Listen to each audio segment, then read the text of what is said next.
একটি ছোট গ্রামে বাস করতেন দাদি রহিমা। তার বয়স ৮০-র বেশি হলেও মন ছিল কিশোরীর মতো চঞ্চল। তার একমাত্র সঙ্গী ছিল সাদা একটি ঘোড়া, যার নাম ছিল বিজয়। বিজয় ছিল খুবই বুদ্ধিমান এবং দ্রুতগামী।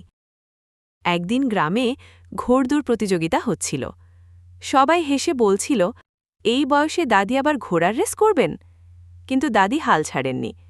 তিনি বিজয়কে সুন্দর করে সাজালেন, লাল পাগড়ি বাঁধলেন এবং বললেন, বিজয়, আজ আমাদের দেখাতে হবে।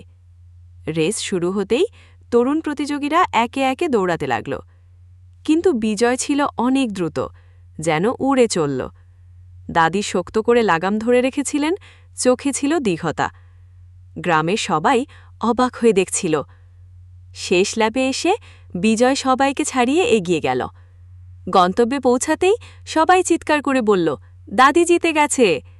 দাদি বিজয়ের কানে ফিসফিস করে বললেন, তুই শুধু ঘোড়া না, তুই আমার সাহস। বিজয় যেন হেসে উঠল। পুরো গ্রামে সেই দিন গল্প ছড়িয়ে পড়ল, সাহস